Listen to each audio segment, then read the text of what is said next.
Hello friends, मैं Vishwanath Gaur विनोकोड YouTube channel पर आप लोगों का स्वागत करता हूं। और आज मैं आपसे जो बात करने जा रहा हूं एडवांस टैक्स के बारे में बात करने जा रहा हूं। जी हाँ, एडवांस टैक्स क्या है और कैसे कैसे हमें गवर्नमेंट को जमा करना है, कौन कौन सी ड्यू डेटें हैं और कौन कौन सी इनकी इंस्टॉलमेंट्स हैं जो हमें गवर्नमेंट को टाइम टू टाइम पे करनी होती हैं।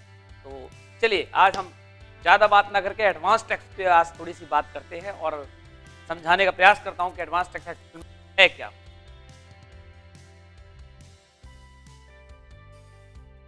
एडवांस टैक्स जो है ये हमारा इनकम टैक्स सेक्शन 208 के अंतर्गत इसकी परिभाषा दी गई है। यानी कि एडवांस टैक्स है क्या। तो एडवांस टैक्स एनी पर्सन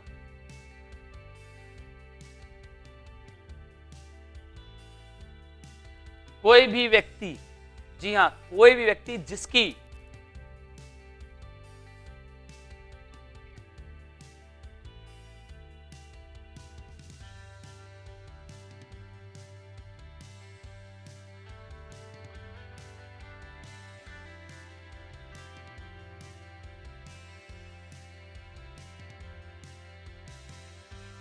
ध्यान दीजिएगा, मैं यहां पे थोड़ा सा एडवांस टैक्स को दोबारा से एक्सप्लेन करता हूं। Advance tax income tax section 208 के अंतर्गत आता है और ये सेक्शन हमें कहता है कि कोई भी पर्सन, एनी पर्सन जिसकी tax liability current financial year में, करंट फाइनेंशियल में, जी हाँ current financial year means previous years, जी हाँ प्रीवियस ईयर, यहां हमारा करंट फाइनेंशियल ईयर से मतलब है प्रीवियस ईयर से। तो प्रीवियस ईयर के अंदर यदि किसी भी व्यक्ति की टैक्स लायबिलिटी 10,000 से ज्यादा होती है या 10,000 होती है, ध्यान दीजिएगा, यदि किसी भी व्यक्ति की पूरे साल की करंट फाइनेंशियल ईयर की टैक्स लायबिलिटी, वो भी एस्टिमेटेड बेस पर, जी हां मैंने नहीं कहा एक्चुअल बेस पर, एस्टिमेटेड बेस पर, अगर वो 10,000 या 10,000 से ज्यादा होती है तो उसको एडवांस टैक्स जमा करना होता है। और यदि आपने अपनी जो एस्टिमेटेड टैक्स की जो कैलकुलेशन की है, एस्टिमेटेड, जी हाँ एस्टिमेटेड टैक्स की जो कैलकुलेशन की है वो यदि 10,000 से कम रहती है तो फिर आपको कोई भी एडवांस टैक्स जमा करने की जरूरत नहीं है।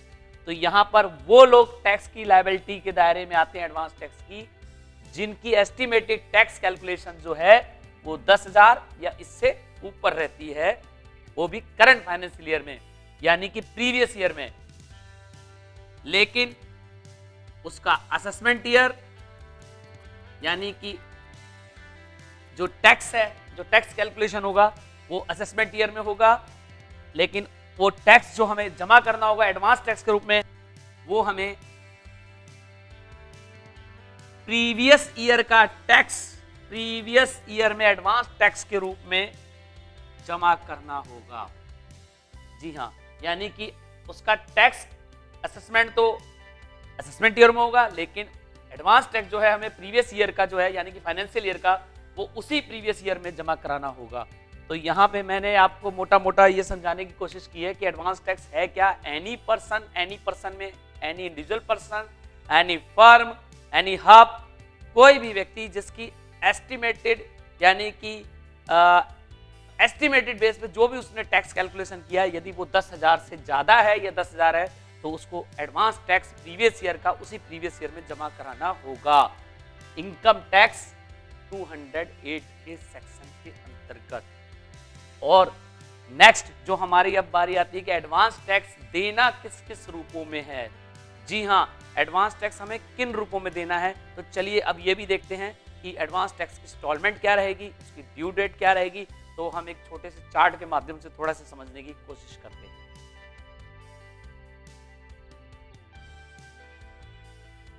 तो चलिए आइए अब हम चार्ट के माध्यम से समझते हैं एडवांस टैक्स की इंस्टॉलमेंट, ड्यू डेट और उसके प्रोसीजर्स के बारे में।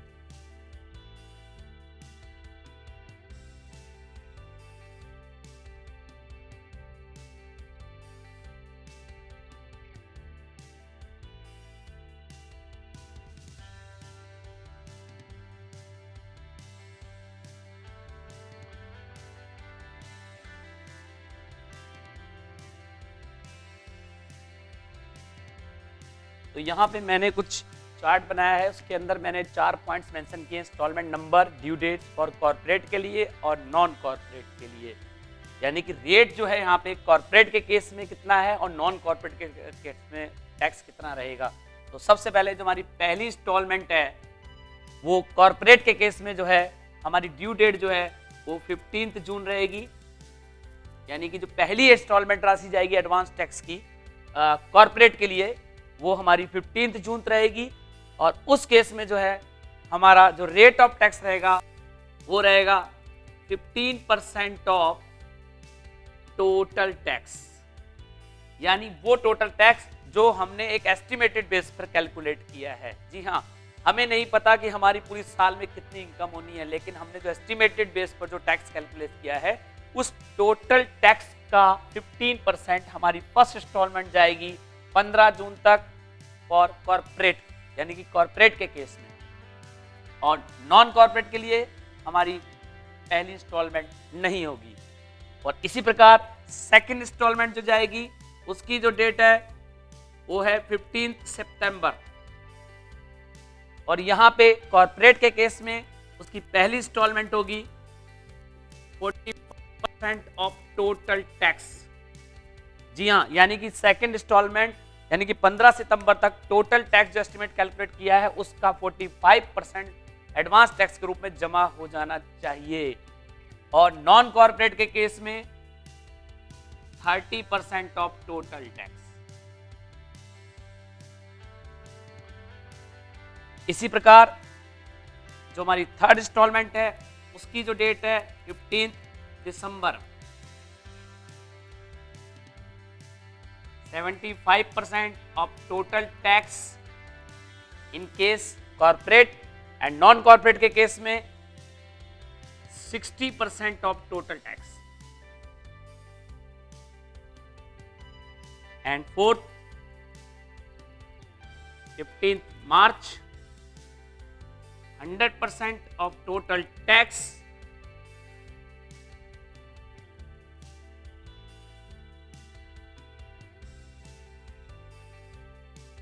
एंड नॉन कॉर्पोरेट के केस में भी 100% ऑफ टोटल टैक्स। यानी कि ये जो हमारा टोटल दोनों के केस में एडवांस टैक्स है 15 मार्च तक, जी हाँ 15 मार्च तक कॉर्पोरेट या नॉन कॉर्पोरेट गवर्नमेंट को पूरी तरह से हमारा जो एस्टिमेटेड बेस पे जो टैक्स जो हमने कैलकुलेट किया था वो पूरा जमा हो जाना चाहिए। लेकिन 31 मार्च तक आप जो भी टैक्स जमा कराते हैं वो एडवांस टैक्स ही माना जाएगा। लेकिन रूल्स ये है कि गवर्नमेंट के हिसाब से 15 मार्च तक हमारा जो भी एडवांस टैक्स की राशि है वो टोटल जमा हो जानी चाहिए। तो कुछ इस तरीके से इस चार्ट के माध्यम से मैंने आपको समझाने की कोशिश की है कि कैसे कैसे हमें जो है एडवांस टैक्स जमा कराना है। हमें एडवांस टैक्स पूरा एक रूप में जमा नहीं कराना, बल्कि जो एस्टिमेटेड बेस पे हमने जो अपना एडवांस टैक्स जो कैलकुलेशन किया है उसको हमें इस 4 पार्टों में यानी कि 4 इंस्टॉलमेंट के रूप में जमा कराना है, जिसके अंदर पहली इंस्टॉलमेंट की ड्यू डेट है 15 जून और कॉर्पोरेट के केस में 15% देना है टोटल टैक्स। लेकिन नॉन कॉर्पोरेट के केस में पहली इंस्टॉलमेंट देने की आवश्यकता नहीं है। यहाँ इसी तरह सेकंड इंस्टॉलमेंट की डेट है 15 सितंबर और यहाँ पे 45% जो टोटल टैक्स का हमारा जमा हो जाना चाहिए 15 सितंबर तक। और नॉन कॉर्पोरेट के केस में 30% यानी कि जो टैक्स हमने टोटल एस्टिमेटेड टैक्स कैलकुलेट किया उसका 30% टैक्स जो है हमारा 15 सितंबर तक चला जाना चाहिए। इसी प्रकार तीसरा जो हमारा 15 दिसंबर जो है यहाँ पे 75% ऑफ टोटल टैक्स कॉर्पोरेट के केस में है और नॉन कॉर्पोरेट के केस में 60% of total tax advance tax के रूप में जमा हो जाना चाहिए। इसी प्रकार फोर्थ इंस्टॉलमेंट जो हमारी 15 मार्च तक जाएगी उसमें 100% जो हमारा टोटल टैक्स जो एडवांस टैक्स का है वो जमा हो जाना चाहिए। और नॉन कॉर्पोरेट के केस में भी 100% जो है हमारा एडवांस टैक्स सबमिट हो जाना चाहिए गवर्नमेंट को। तो यहाँ पे गवर्नमेंट जो है आपसे कहती है कि 15 मार्च तक जितना भी आपने एस्टिमेटेड जो एडवांस टैक्स कैलकुलेट किया है वो जमा हो जाना चाहिए। तो कुछ इस तरीके से मुझे आशा है कि आपको ये जो मैंने एडवांस टैक्स को चार्ट के रूप में समझाने की कोशिश की आपको समझ आ गई होगी। और मैं अभी जो नेक्स्ट आपको बताने जा रहा हूँ वो एडवांस टैक्स पे लगने वाले कुछ इंटरेस्ट के बारे में। यदि आप एडवांस टैक्स समय पर नहीं जमा कराते यानी कि कोई इंस्टॉलमेंट को डिफर्ड कर देते हो 15 जून की किस्त जो है आप सितंबर में भरते हो, सितंबर की किस्त आप दिसंबर में भरते हो, तो उस केस में जो गवर्नमेंट की तरफ से आपके ऊपर पेनल्टी लगाई जाती है, यानी सॉरी इंटरेस्ट, जी हाँ पेनल्टी नहीं इंटरेस्ट जो लगाया जाता है आपके ऊपर, वो कितने % होगा और उसका क्या प्रोसीजर होगा। तो चलिए हम आगे उसके बारे में बात करते हैं, इंटरेस्ट के विषय में, जो कि हमारे एडवांस टैक्स के ऊपर in case of delay of instalment लगाया जाता है।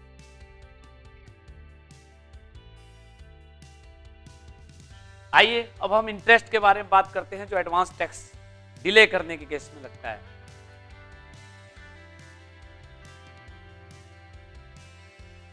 इंटरेस्ट ऑन एडवांस टैक्स,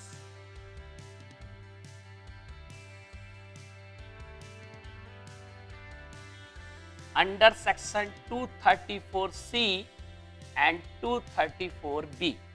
जी हाँ, यहाँ पे इनकम टैक्स के 2 सेक्शंस हैं जिसके तहत एडवांस टैक्स देर से जमा करने पर हमारे ऊपर गवर्नमेंट की तरफ से इंटरेस्ट चार्ज किया जाता है। तो यहाँ पे 2 सेक्शंस हैं जिसके अंतर्गत हमारे ऊपर इंटरेस्ट चार्ज किया जाता है। तो सबसे पहले मैं बात करूंगा सेक्शन 234C की। अंडर सेक्शन 234C के अनुसार जब भी हम कोई इंस्टॉलमेंट डिले कर देते हैं,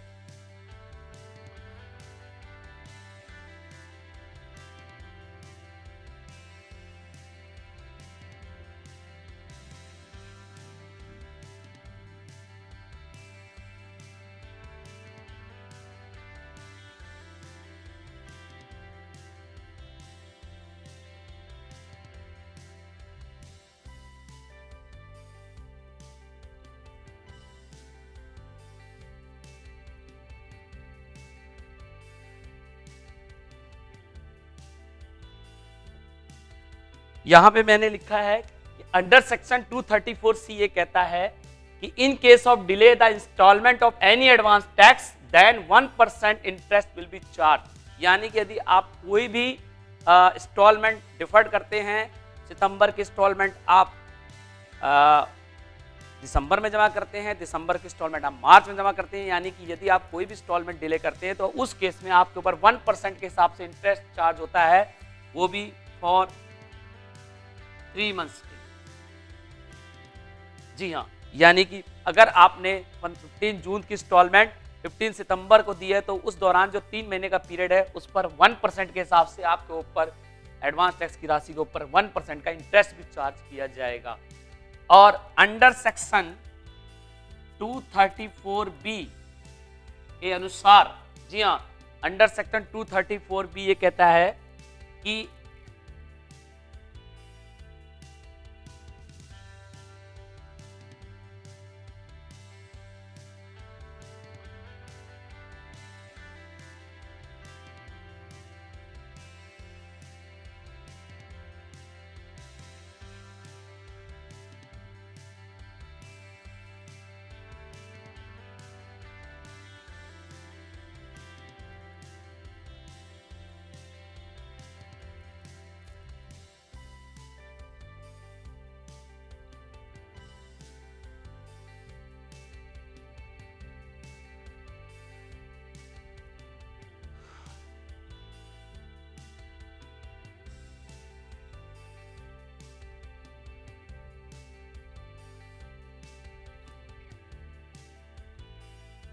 जी हाँ, तो मैंने यहाँ पे बताया अंडर सेक्शन 234B ये कहता है कि यदि आपने डिपॉजिट नहीं कराया 90% एडवांस टैक्स बिफोर 15 मार्च, यदि 15 मार्च से पहले आप 90% तक एडवांस टैक्स जो एस्टिमेटेड कैलकुलेट किया उस टैक्स का 90% यदि आपने 15 मार्च तक जमा नहीं कराया है तो फिर उस पूरी राशि पर 1% के हिसाब से आपको इंटरेस्ट आपको ऊपर चार्ज लगेगा, यानी कि आपको ऊपर इंटरेस्ट चार्ज होगा। तो यहाँ पे मैंने दोनों तरीके से आपको बताने की कोशिश की है कि एडवांस टैक्स के इंटरेस्ट का क्या प्रोसीजर है। तो सबसे पहले मैंने बताया अंडर सेक्शन 234C के अनुसार यदि आप कोई भी इंस्टॉलमेंट एडवांस टैक्स की डिले करते हैं, डिफर्ड करते हैं, तो इन दैट केस आपके ऊपर 1% के हिसाब से इंटरेस्ट चार्ज होगा फॉर 3 मंथ्स के लिए। और नेक्स्ट अंडर सेक्शन 234B ये कहता है कि यदि आप एडवांस टैक्स की 90% राशि 15 मार्च तक जमा कराने में असफल रहते हैं, यानी कि यदि आप एडवांस टैक्स जमा नहीं कराते हैं या 15 मास तक 90% एडवांस टैक्स अपना जमा नहीं कराते हैं, तो उस केस में आपके ऊपर 1% के हिसाब से उतने एडवांस टैक्स के ऊपर इंटरेस्ट चार्ज होगा। सो आपको समझ में आ गया होगा कि एडवांस टैक्स के इंटरेस्ट का प्रोसीजर क्या है। यहाँ पे मैं आपको एक चीज और बताना चाहता हूँ कि किन व्यक्तियों के ऊपर एडवांस टैक्स का रूल फॉलो नहीं होता है। तो चलिए आज इस बारे में भी थोड़ा सा बात कर लेते हैं।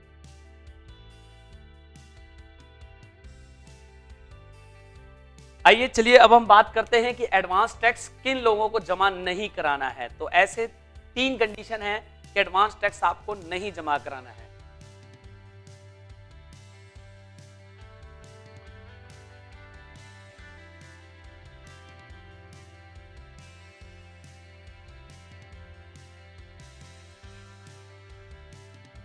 नंबर 1, जिन किसी भी एनी पर्सन चाहे वो हफ है या इंडिविजुअल पर्सन है, फर्म है, कंपनी है, एनी पर्सन्स, यदि उसकी tax liability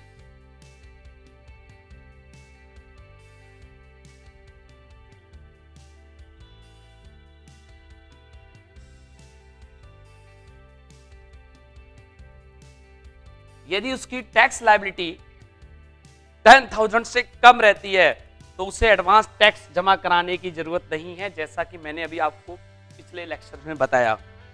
and second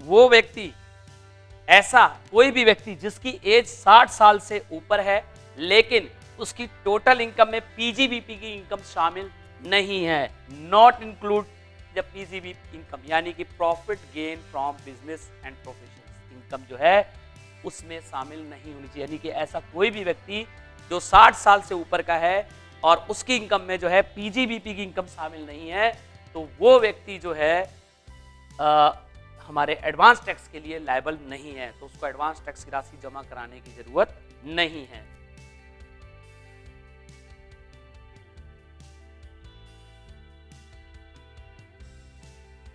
any person, यहां एनी पर्सन का मेरा मतलब फिर मैं आपको बता दूं, any hub, any individual, firm and company, any person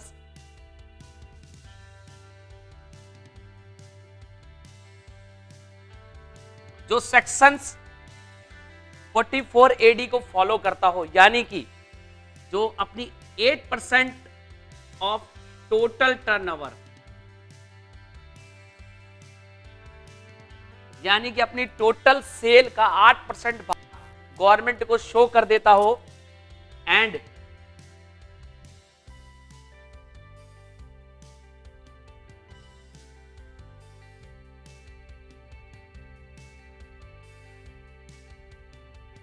जो कि गवर्नमेंट को अपनी टोटल टर्नओवर का 8% टर्नओवर शो कर देता हो और उसके ऊपर का जो टैक्स है उसने गवर्नमेंट को जमा करा दिया हो, तो उस केस में उस व्यक्ति को, ऐसे किसी भी व्यक्ति को एडवांस टैक्स जमा कराने की जरूरत नहीं है। लेकिन यहां पे एक चीज और मैं बता दूं, सेकंड कंडीशन ये भी है कि उसका जो बिजनेस है वो बिलो होना चाहिए 1 करोड़ से। जी हाँ, उसका बिजनेस 1 करोड़ से, उसकी जो इनकम है वो, इसकी जो टर्नओवर है वो 1 करोड़ से कम होनी चाहिए। जी हाँ, यहाँ पे उसकी turnover 50 lakh to 1 lakh, not above 1 crore. तो 1 करोड़ से ऊपर जो है नहीं होनी चाहिए और ऐसा व्यक्ति जो है एडवांस टैक्स के लिए लायबल नहीं होगा। तो मैंने अब आपको यहाँ पे जो एडवांस टैक्स के बारे में बताया कि एडवांस टैक्स नहीं डिपॉजिट करना है, जो नॉट डिपॉजिट पर्सन्स हैं वो कौन कौन से हैं। नंबर 1, एनी पर्सन जिसकी टैक्स लायबिलिटी 10,000 से कम रहती है, एस्टिमेटेड कैलकुलेशन वाली, जो उसने एस्टिमेटेड बेस पर कैलकुलेट की है, वो राशि यदि 10,000 से कम रहती है तो उसको एडवांस टैक्स जमा करने की जरूरत नहीं है। सेकंड, वो व्यक्ति जिसकी एज 60 साल से तो ज्यादा है लेकिन उसकी टोटल इनकम में पीजीबीपी की इनकम शामिल नहीं है, तो उस व्यक्ति को भी जो है एडवांस टैक्स जमा करने की जरूरत नहीं है। थर्ड, वो व्यक्ति जो सेक्शन 44 एडी को फॉलो करता हो, यानी कि वो अपनी टोटल टर्नओवर का 8% हिस्सा गवर्नमेंट को शो कर देता हो और उसके ऊपर का जो भी टैक्स है 8% टर्नओवर का जो भी टैक्स है उसने जमा करा दिया हो, तो ऐसे व्यक्ति को भी एडवांस टैक्स जमा करने की जरूरत नहीं है, लेकिन उसका जो टर्नओवर है वो 1 करोड़ से नीचे होना चाहिए। तो अब आपको समझ में आ गया होगा कि किन किन व्यक्तियों को एडवांस टैक्स जमा कराने की जरूरत नहीं है। अब आपको कैसा ये लगा वीडियो, आप जरूर सब्सक्राइब कीजिएगा और thank you. So have a nice day.